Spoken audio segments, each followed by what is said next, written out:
Sekarang kita mempelajari direct costing dan absorption costing menurut buku Hongren bab 9. Di sini judulnya adalah inventory costing dan capacity analysis. Ada 7 hal yang akan dipelajari. Yang pertama, membedakan antara variable costing dan absorption costing.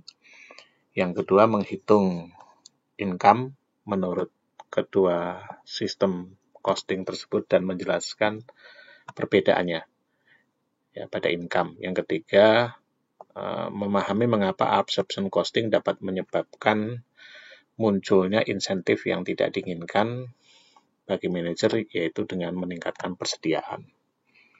Lalu membedakan throughput costing dengan variable costing dan absorption costing. Yang keempat, menjelaskan berbagai konsep kapasitas yang digunakan perusahaan dalam absorption costing. Yang keenam, meneliti faktor-faktor kunci yang manajer gunakan untuk memilih tingkat kapasitas tertentu dalam menghitung tarif manufacturing overhead tetap. Lalu mempelajari isu terkait dengan peranan penting kapasitas dalam kapasitas planning and controlling. Kita bahas yang pertama, apa itu variable costing dan absorption costing. Variable costing adalah metode penentuan biaya persediaan yang hanya memasukkan semua biaya produksi variabel, baik direct maupun indirect, sebagai biaya persediaan. Fixed cost dilaporkan sebagai period cost. Ya. Ini seringkali juga disebut sebagai direct costing. Ya. Sebenarnya variable costing agak kurang pas karena tidak memasukkan semua variabel cost. Karena ada variabel non-manufacturing itu tetap dianggap sebagai period cost. Sementara absorption costing adalah metode penentuan harga persediaan yang memasukkan baik biaya produksi variabel maupun biaya produksi yang fix sebagai inventoriable cost. Karena sebutan absorb karena dianggap menyerap semua biaya produksi. Jadi di sini dalam variable costing maupun absorption costing, semua variabel manufacturing cost dan non-manufacturing cost itu akan di expense-kan ya. Jadi ini kesamaannya. Perbedaannya hanya pada fix manufacturing cost. Sebagian dari fix manufacturing cost tadi untuk barang-barang yang belum terjual itu tidak akan di-expense-kan. Mari kita bandingkan kedua metode costing ini dengan contoh berikut. Jadi kita menggunakan suatu perusahaan namanya Station ya, memproduksi alat optik, biasanya high-end teleskop untuk astronomer, dan Station menggunakan standar costing untuk memudahkan perhitungan. Direct cost ditelusuri ke produk dengan menggunakan harga standar dan input standar ya pada actual output. Kemudian indirect manufacturing cost dialokasikan berdasarkan standar indirect rate ya untuk produksi aktual. Data tidak ada persediaan awal, kemudian ada produksi 8.000, ada penjualan 6.000 sehingga persediaan akhir sebesar 2.000. Kemudian data lainnya adalah harga jual 1.000, variabel manufacturing cost per unit untuk direct material 100, direct manufacturing labor 40, manufacturing overhead cost 50. Jadi yang variabel itu sebesar 200 per unit. Kemudian ada variabel marketing cost per unit 185. Lalu ada fixed cost, semuanya indirect untuk manufacturing dan marketing. Kemudian untuk menyederhanakan, diasumsikan hanya biaya marketing dan biaya produksi saja. Ya. Cost drivernya untuk semua biaya variabel adalah unit yang diproduksi. Ya. Kemudian cost driver untuk marketing adalah unit yang dijual. Tidak ada batch level cost atau product sustaining cost. Kemudian tidak ada price variance, efisiensi variance, dan spending variance untuk menyederhanakan sehingga antara biaya standar, harga standar dengan harga aktual sama. Work in process 0, ya. Kemudian anggaran produksi untuk tahun itu 8.000 unit, sehingga dengan demikian kita bisa menghitung fixed overhead rate-nya sebesar 135, yaitu 1.080.000 dibagi 8.000. Kemudian anggaran penjualannya 6.000, sehingga sama dengan aktualnya. Ya, produksi aktual sebesar 8.000 juga. Jadi tidak ada volume varians di sini yang direncanakan dan produksi aktual akan sama. Kemudian satu lagi varians dihapuskan ke cost of goods sold ketika di periode terjadinya. Dari sini kita bisa hitung, menurut variable costing, maka total cost per unit dari inventory adalah sebesar seluruh biaya variabel, dijumlahkan 200. Untuk absorption costing ditambahkan dengan fixed overhead rate sebesar 135, sehingga pada absorption costing 335 lebih besar sebanyak 135 dari variable costing. Untuk meringkas, perbedaan antara variable costing dan absorption costing terletak pada perlakuannya untuk biaya produksi tetap atau fixed manufacturing cost. Pada variable costing, fixed manufacturing cost di-expense-kan. Pada absorption costing akan masuk ke biaya persediaan sebesar $135 per unit untuk contoh kasus kita. Nah, kita bandingkan bagaimana laporan rugi laba untuk kedua costing ini. Yang pertama, revenue sama, lalu di sini perbedaan utamanya adalah untuk absorption costing ada fixed cost-nya yang dialokasikan ke produk. Lalu ending inventory akan berbeda karena ending inventory pada variable costing hanya biaya variabel, sementara pada full costing ada biaya tetapnya di dalamnya. Ya. Jadi di sini ada dua perbedaan sehingga menyebabkan variable cost of goods sold itu hanya 1,2, sementara cost of goods sold absorption costing 2.010.000. Lalu karena di sini semua variabel digabungkan jadi satu untuk mendapatkan contribution margin, jadi variabel marketing ditaruh di atas, diperoleh contribution margin. Sementara untuk yang absorption costing, marketing ditaruh di bawah, baik fixed maupun variabel. Sementara fixed manufacturing cost ditaruh di bawah ya sebagai period expenses. Dan diperoleh di sini income menurut variable costing 101.230.000, sementara menurut absorption costing 1.500.000. Ada selisih sebesar 270.000. Nah, selisih ini bisa kita lihat di sini ya, ada perbedaan dalam cost of goods sold-nya. Jadi cost of goods sold pada variable costing lebih besar sebesar 2.280.000, sementara pada absorption costing hanya 2.010.000. Selisihnya sebesar 270. 270 itu adalah selisih karena fixed cost tadi yang masuk ke biaya persediaan. Jadi dia tidak di-expense-kan tapi masuk ke persediaan akhir. Ya, di sini kelihatan persediaan akhirnya ini hanya 400, ini 670. Jadi ada perbedaan 270. Menyebabkan perbedaan 270 pada income dan kunci utamanya adalah cost of goods sold. Ya. Jadi di sini biaya variabel pada variable costing itu masuk ke persediaan, pada absorption costing juga masuk ke persediaan, tetapi khusus fix ini sebagai period expense dan ini masuk ke persediaan ya dengan besarnya 135 per unit. Nah, itu kenapa terjadi begitu perbedaannya? Karena antara yang diproduksi dengan yang dijual, ya, itu yang diproduksi sebesar 8.000, yang dijual sebesar 6.000. Berarti ada kenaikan persediaan 2.000. Kenaikan persediaan 2.000 kita kalikan per unitnya 135, maka kita peroleh selisihnya. Jadi dalam model perbedaan antara absorption costing dan variable costing, pada absorption costing Net income bisa meningkat hanya dengan cara meningkatkan persediaan. Sementara pada variable costing tidak bisa.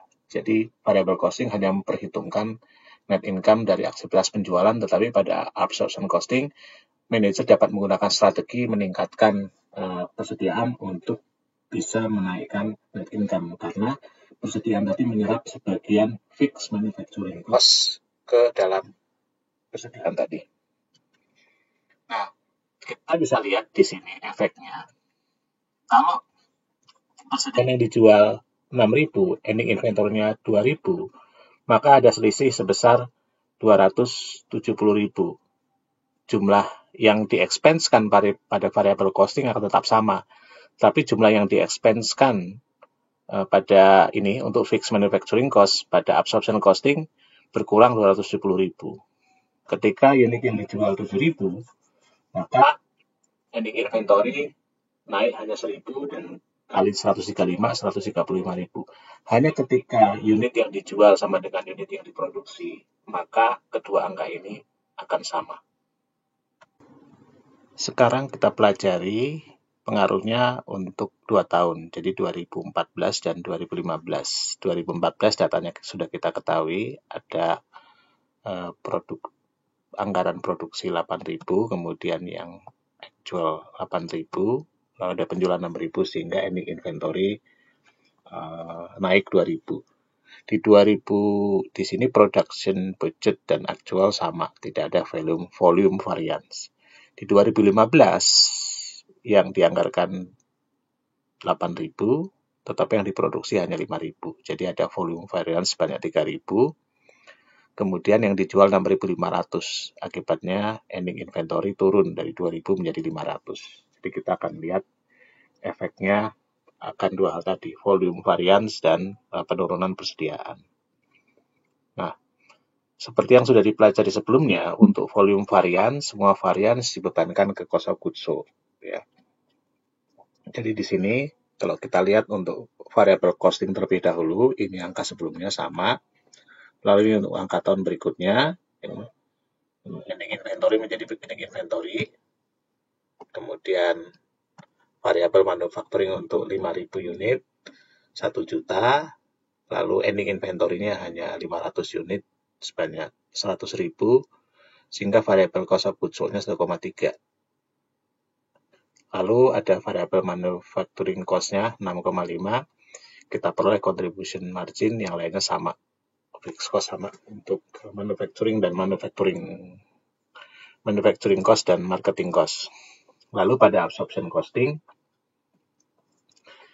ini prosesnya sama, ending inventory menjadi beginning inventory, variabel sama, tapi di sini ada alokasi fixed cost. Sekarang hanya sejumlah 5.000.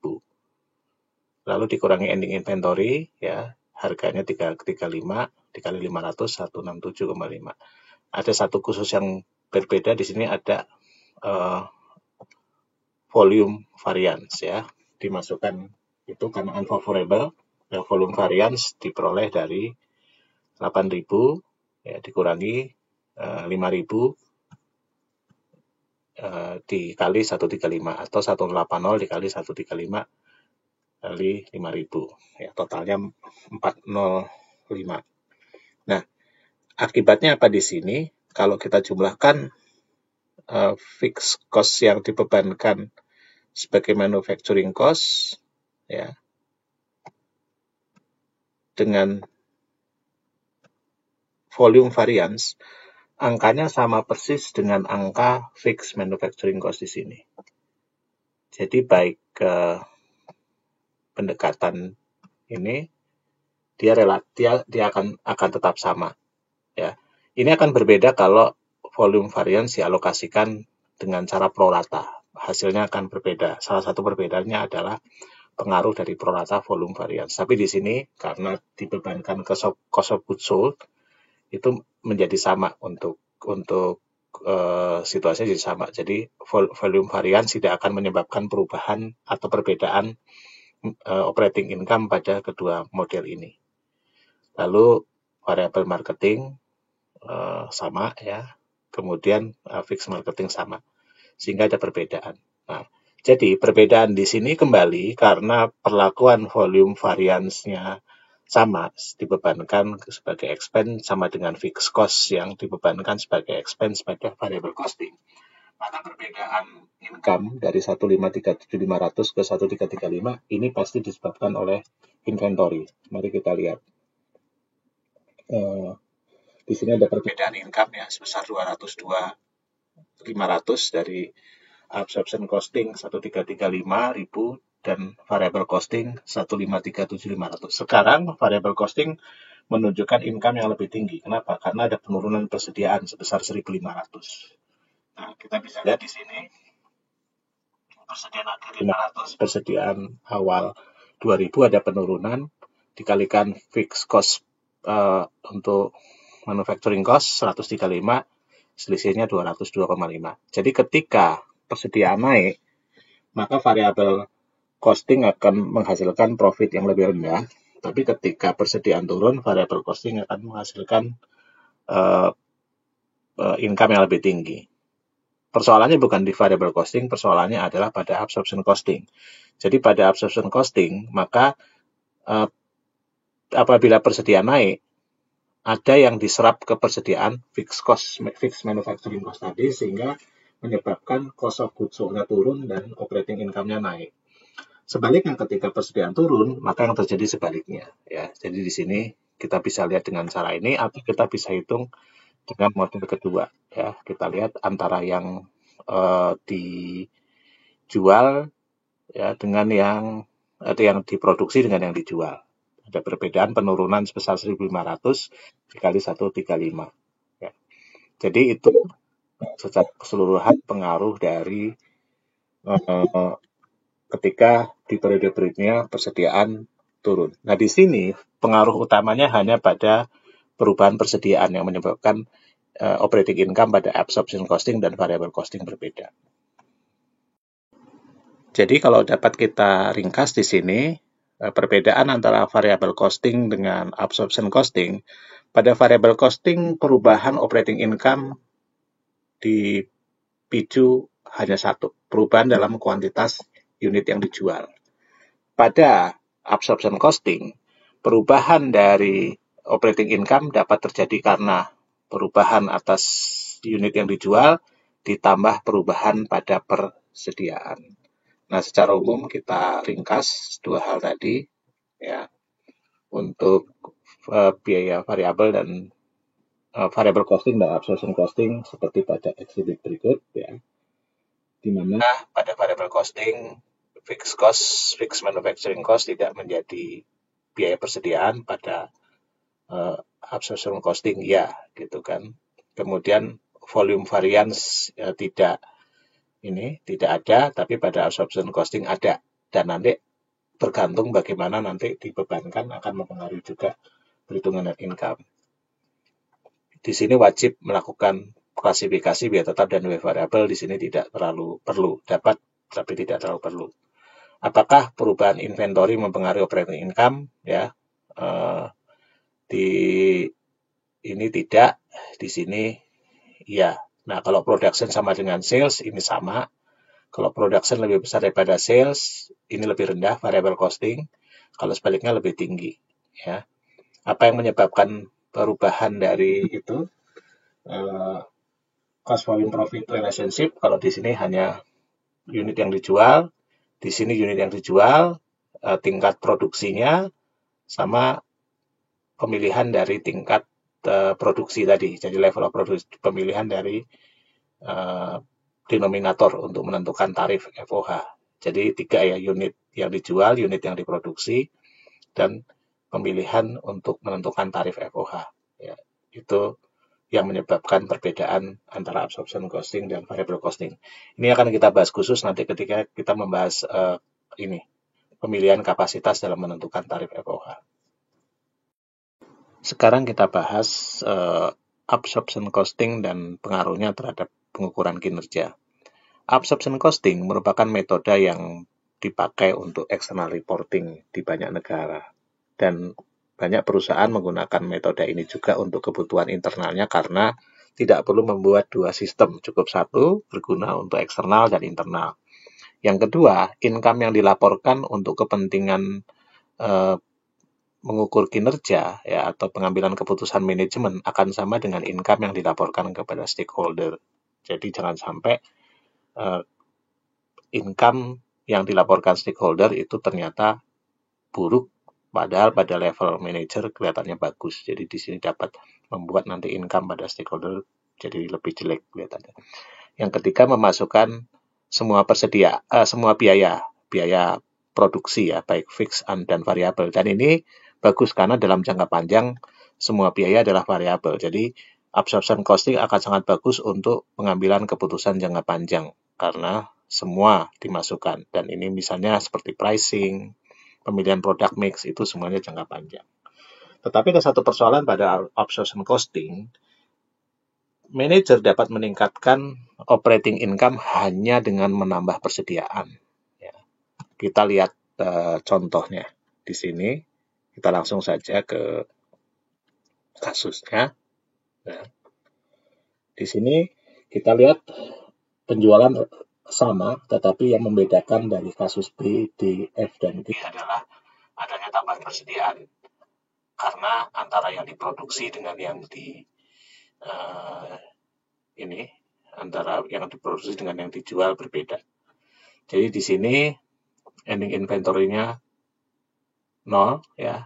Kita lihat turun ya 200, dia 1267. Lalu kemudian ada kenaikan 500. Net income naik 1335.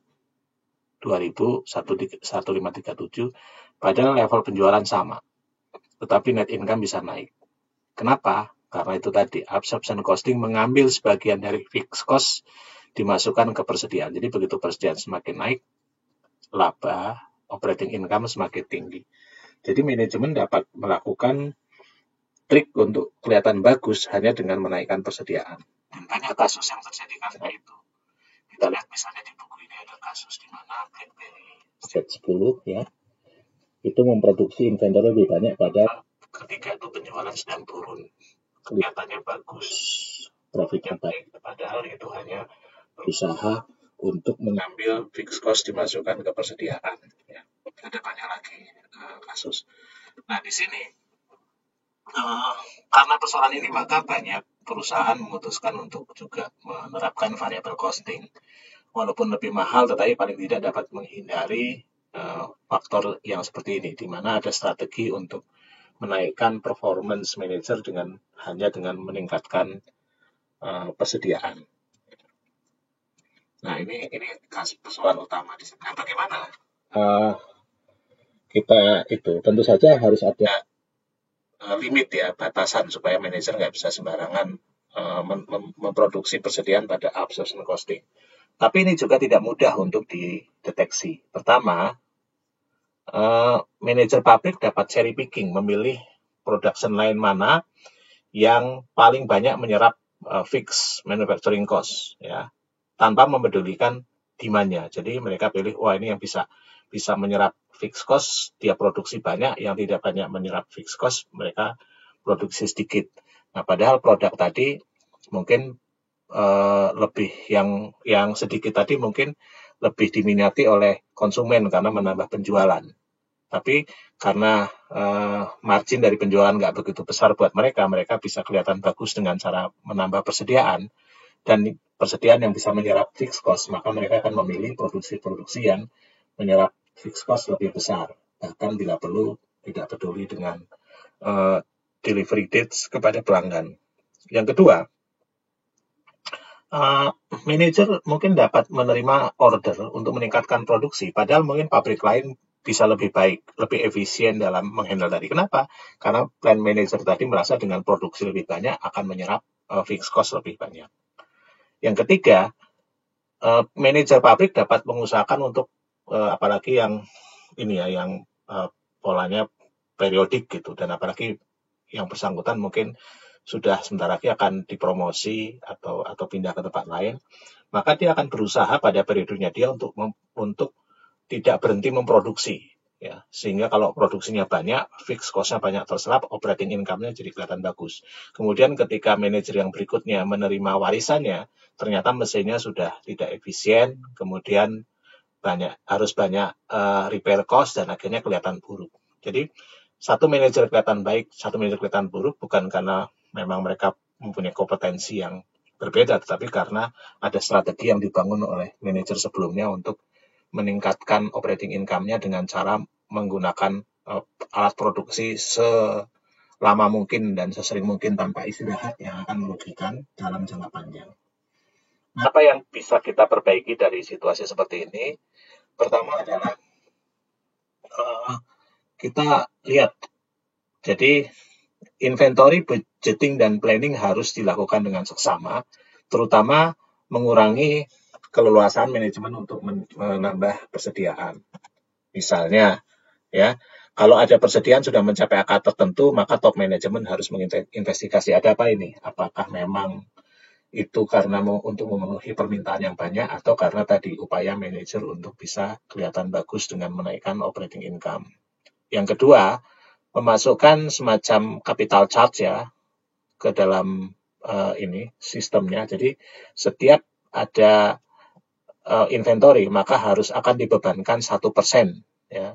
Misalnya biaya untuk investment atau spoilage dan sebagainya. Jadi walaupun dia bagus, tapi karena ada capital charge untuk inventory, akhirnya operating income-nya bisa turun. Yang ketiga, menggunakan periode lebih panjang, karena biasanya ini sifatnya periodenya pendek. Kalau periode lebih panjang, maka semuanya akan lebih banyak yang bersifat variabel, sehingga lebih kecil kemungkinan manajer untuk mencoba menyerap fixed cost ya, karena fixed cost-nya semakin kecil untuk melaporkan operating income lebih tinggi. Yang terakhir tentu saja menggunakan ukuran-ukuran non finansial selain ukuran finansial, misalnya tingkat persediaan akhir dibagi persediaan awal, ya ini harus stabil, atau produksi dengan jumlah yang dijual itu juga harus stabil ya. Jadi di sini ini cara-cara ini. Tentu saja ada cara lain di mana perusahaan dapat menyiapkan yang disebut code of conduct ya, yang mendorong mereka untuk menghargai value, culture, dan berperilaku etis. Sekarang kita bahas satu variasi dari variable costing yang spesial yang disebut throughput costing. Jadi pada throughput costing yang dianggap sebagai biaya variabel hanya material. Jadi direct labor pun dianggap bukan biaya variabel, dia termasuk kita anggap sebagai period cost. Oleh karena itu sering disebut sebagai super variable costing karena sangat ekstrim. Ya. Dan kalau kita lihat caranya adalah, jadi kita lihat dalam ini cara membuat laporan rugi laba. Ini sama, tetapi di sini yang masuk ke inventory akhir ini hanya material saja. Ya, jadi di sini ada direct material cost of goods sold, kita peroleh throughput margin, lalu kita masukkan other manufacturing cost, ini fixed dan variable overhead serta direct labor di sini. Ya. Kemudian kita kurangi marketing cost, kita dapatkan operating income. Hal yang sama kita hitung untuk 2015. Nah, dengan cara seperti ini kita bisa lihat bahwa ini lebih ekstrim lagi, ya. Jadi throughput costingnya untuk operating income-nya lebih rendah lagi daripada variable costing, karena manajemen tidak dapat mempermainkan semua yang bisa dimasukkan ke dalam persediaan. Jadi meminimalkan upaya mereka untuk meningkatkan persediaan, karena tidak akan banyak mempengaruhi operating income. Dan ini cukup besar jadi angkanya. Ini yang model terakhir yang disebut super variable costing. Nah, bagaimana kita membandingkan? Jadi pada dasarnya ada dua jenis costing. Yang pertama disebut variable costing. Ya,